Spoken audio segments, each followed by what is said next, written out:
Hey guys, welcome back to my channel quick recipes with Mamoni. তো তোমরা সকলে কেমন আছো? দেবীপক্ষ শুরু হয়ে গেছে, তো কার কি শপিং হলো অবশ্যই কিন্তু কমেন্টে জানিও। আর আমিও ভীষণ ভালো আছি। তো আজকে আমি তোমাদের সঙ্গে একটা ইউনিক রেসিপি শেয়ার করব। তো সামনেই পুজো, তো অষ্টমীতে তোমরা এই রেসিপিটি ট্রাই করতে পারো, আশা করি সকলের ভালো লাগবে। তো আজকে যে রেসিপিটি সেটি হলো পাকা কুমড়োর লুচি। তো আমরা বাঙালি লুচি কুমড়োর তরকারি খেতে কিন্তু কম বেশি সকলেই ভালোবাসি। তো চলো বন্ধুরা, ওই দুটো যদি একই সঙ্গে পাওয়া যায় তাহলে কোনো কথাই হবে না। তো চলো বেশি বকবক না করে রেসিপিটি শুরু করা যাক। তো প্রথমেই দেখতে পাচ্ছ আমি এখানে পাকা কুমড়ো নিয়েছি। তো এখানে এটা 250 গ্রাম মতো পাকা কুমড়ো নিয়েছি। তো কুমড়োটাকে প্রথমেই খুব ভালো করে খোসা ছাড়িয়ে ধুয়ে নিতে হবে। আর এখানে দেখতেই পাচ্ছ টুকরো টুকরো করে কেটে নিয়েছি, কারণ এটাকে সিদ্ধ করতে হবে। তো সিদ্ধ করে নেওয়ার পর ফিরে আসছি। তো দেখো সিদ্ধ করে নেওয়া হয়ে গেছে। তো এবার এটাকে খুব ভালো করে চটকে মেখে নিতে হবে। তো অষ্টমীতে তো সকলেই নিশ্চয়ই প্রতি বছর লুচি বা কচুরি এরকম ধরনের আইটেম করেই থাকো। তো একটা বছর একটু অন্যরকম করে দেখো, পরিবারের সকলেরও ভালো লাগবে আর তোমারও ভালো লাগবে। তো যদি ভালো লেগে থাকে অবশ্যই কিন্তু কমেন্টে জানিও। তো এবার দেখো একটা কড়াই বসিয়ে দিয়েছি। তো কড়াইটা গরম হয়ে আসার পর আমি দিয়ে দেব 2 চামচ সর্ষের তেল, আর দিয়ে দেব গোটা জিরে ফোড়নে সামান্য পরিমাণ, আর দেব অর্ধেকটা শুকনো লঙ্কা। তো সব কিছু একটুখানি লাল হয়ে ভাজা হয়ে আসলে আমি দিয়ে দেব সিদ্ধ করে রাখা কুমড়ো। তো তোমরা এভাবে টুকরো করেও কেটে নিতে পারো বা হাত দিয়ে চটকেও কিন্তু নিতে পারো। তো এইভাবে দেখো কুমড়োটাকে হালকা আমি একটুখানি ভাজা ভাজা করে নেব।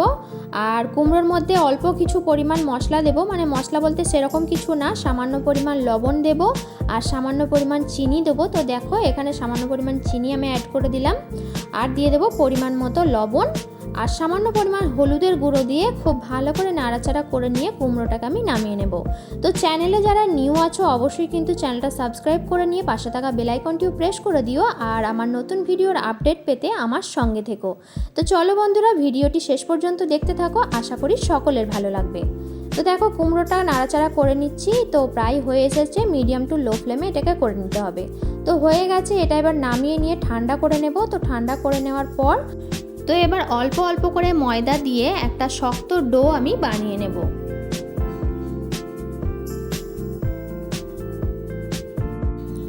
তো তোমরা কিন্তু খুব সহজেই এই লুচিটা বানিয়ে নিতে পারবে, আর এর টেস্টটা কিন্তু একদম অন্যরকম। তো অবশ্যই তোমরা বাড়িতে বানিও একবার, আর যদি ভালো লেগে থাকে অবশ্যই কিন্তু কমেন্টে জানিও। তো চলো এটা মেখে নিই। তো এবার দেখো দিচ্ছি আমি সামান্য পরিমাণ চিলি ফ্লেক্স।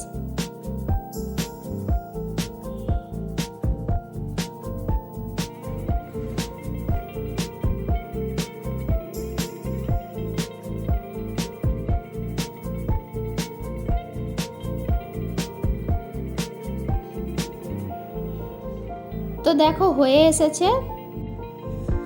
তো এবার ওপর থেকে সামান্য পরিমাণ সাদা তেল দিয়ে খুব ভালো করে ডোটার গায়ে মাখিয়ে নিয়ে 5 মিনিটের জন্য এটাকে রেখে দেব।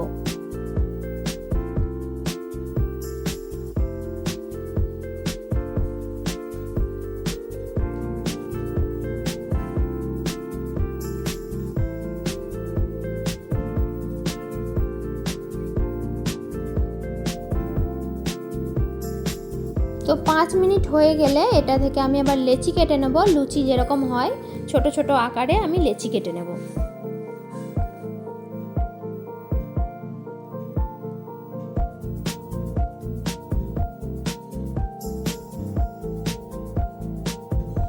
তো দেখো সবগুলো লেচি কাটা হয়ে গেছে। এবার খুব ভালো করে হাতের সাহায্যে চেপে চেপে লেচিগুলোকে গোল গোল করে নিতে হবে। তারপর লুচির আকারে বেলে নিয়ে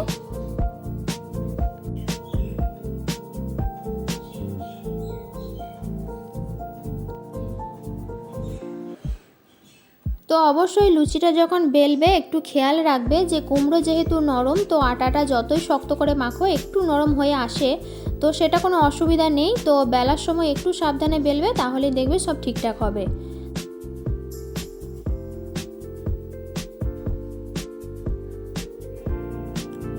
তো দেখো একটা হয়ে গেছে। তো এইভাবে আমি আরও কয়েকটা বেলে নিই, তারপর চলো তোমাদের পরের স্টেপ দেখাচ্ছি।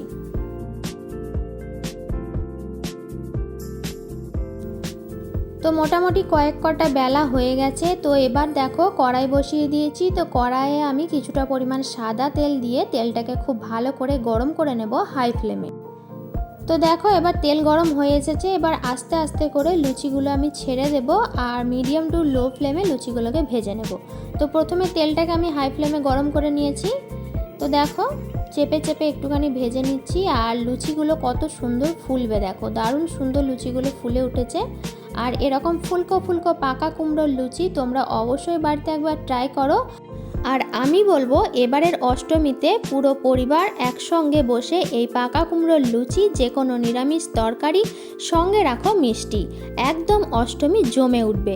তো চলো বন্ধুরা লুচিগুলো সব ভাজা হয়ে যাক। আর দেখো কতটা সুন্দর ফুলছে দেখো।